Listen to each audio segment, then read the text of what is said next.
Skizofrenia adalah gangguan jiwa berat yang ditandai dengan ketidakmampuan seseorang untuk membedakan mana yang nyata dan tidak nyata. Jadi ada gangguan dalam penilaian realitasnya. Faktor penyebab dari skizofrenia itu biasanya kita sebut 3 pilar gitu ya, yaitu faktor bio, psiko, dan sosial. Bio di sini maksudnya faktor biologi. Nah, bagaimana ini bisa terganggu secara biologi? Faktor-faktornya yang meliputi yaitu faktor genetik. Apabila di antara anggota keluarga ada yang mengalami gangguan kejiwaan ataupun gangguan skizofrenia, maka mereka yang memiliki hubungan darah lebih rentan, lebih beresiko untuk muncul juga gangguan jiwa, salah satunya adalah skizofrenia. Faktor berikutnya adalah masa dalam kandungan. Kalau seorang ibu mengandung janin, pada saat dia mengandung itu dia punya masalah kesehatan fisik, masalah kesehatan mental emosional, maka janin yang dikandungnya itu juga beresiko untuk tumbuh kembangnya, terutama sel sarafnya. Sehingga ini akan meningkatkan resiko untuk munculnya skizofrenia. Anakmu tuh masuk rumah sakit mental health, kok bisa? Saya bilang gitu. Iya, ntar dia pulang tuh, sebentar lagi kalau dia pulang ke Jakarta gimana, ntar dia lompat dari pesawat. Terus saya bilang, kok anak saya bisa gitu, Van? Saya bilang gitu, kan dia sama tantenya di sana.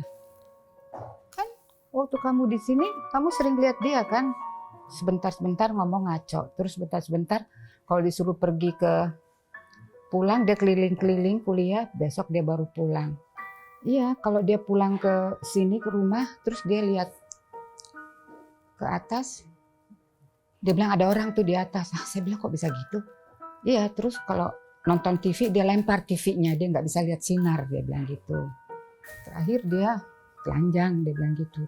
Terus dia udah ngawur, udah nggak tidur. Adik saya bilang dia udah nggak tidur 3 hari. Kok bisa nggak tidur? Saya juga nggak tahu dia nggak tidur 3 hari. Terus akhirnya saya panggil polisi. Adik saya bilang, bawa ini anak saya, dia bilangnya ponakannya. Bahkan bawa ini ponakan saya. Terus polisinya bilang, saya nggak bisa bawa dia kan nggak salah. Pertama kali saya nggak sadar kalau saya tuh skizofrenia gitu, karena saya nggak tahu. Pas saya ngelihat gejala-gejalanya terus diterangin sama dokter, baru saya ngerti, oh iya bener nih saya berarti skizofrenia gitu, dan harus minum obat untuk tetap stabil gitu. Terus saya terkena skizofrenia tuh pengaruh dari narkoba juga dulu. Pas saya di Amerika kan bebas tuh. Jadi saya makanya setiap hari gitu. Akhirnya jadi kacau otak tuh, pikiran. Saya dulu nggak mikir bahwa itu bisa ngerusak pikiran gitu. Ternyata bisa ngerusak pikiran, merusak semuanya deh. Akhirnya saya sadar, saya langsung berhenti total. Saya langsung.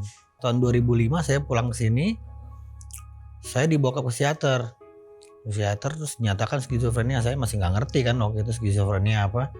Terus saya dapat informasi bahwa skizofrenia tuh kayak bersuara-suara, terus salah paham gitu, halusinasi.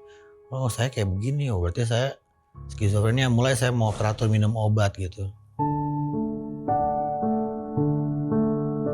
Setelah saya di KPSI, saya suka tanya-tanya sama anak-anak, kamu gimana sih waktu kecil?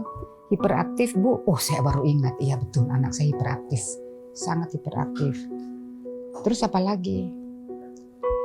Oh, saya dulu pinter, Bu. Oh, saya ingat memang anak saya juga di Don Bosco pinter sekali. Dulu saya bangga dulu sekali. Kayak sekarang kalau cucu-cucu saya yang lain pinter, bapaknya bilang nggak usah pinter-pinter. Nanti kayak Om Agung. Akhirnya saya tanya sama dokternya kenapa anak saya skizo.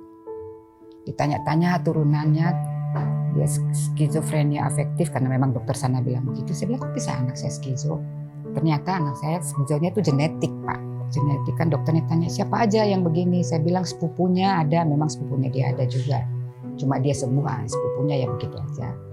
Terus ada omnya juga yang sakit, karena saya tahunya omnya bilang waktu mau masuk rumah sakit, keluarga bilang masukin aja di rumah sakit jiwa Klender. Dulu juga omnya di situ. Terus saya bilang, oh sepupunya ada, omnya masuk rumah sakit, berarti anak saya, apa ini dok? Oh iya ini genetik. Mulai 2008 itu udah kelihatan progresnya. Udah udah mulai membaik, udah mulai stabil, tapi ya mesti rajin minum obat. Dari dokter sih nyaraninnya olahraga ya, aktivitas apa aja yang kita suka gitu. Misalnya kalau kita suka main musik, jadi bikin depresi kita juga menurun gitu. Kesibukan yang positif lah gitu. Saya nge-Grab. Iya. Kalau kondisi kayak saya kan kadang stabil, kadang enggak. Jadi kalau misalnya saya mesti masuk absen tiap hari ke kantor gitu, saya rasanya berat gitu. Pagi sampai sore tiap hari begitu. Takutnya ntar saya lagi capek, bad mood gitu kan. Jadi saya mikirnya, saya sampai saat ini nge-Grab aja dulu gitu. Karena itu jam kerjanya bebas gitu. Dulu separah sering nggak sadar.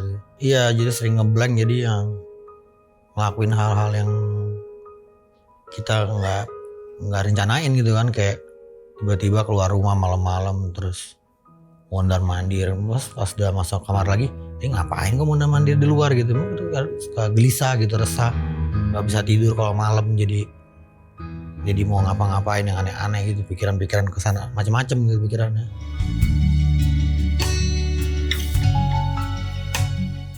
Kemarin saya dapat kegiatan ke Jogja, bikin interview ODS yang lain sama caregiver, sama stakeholder buat edukasi di WHO nanti dari Ghana, dari King College London. Negara Ghana sama Indonesia kebagian untuk penelitian sih sebenarnya itu.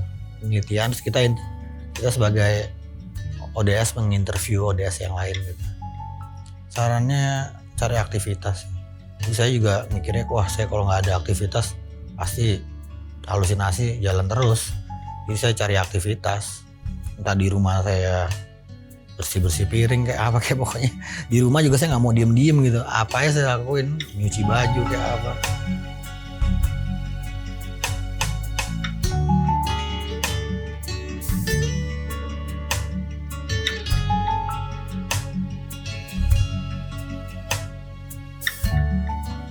Sehat-sehat selalu ya anak papa. Iya.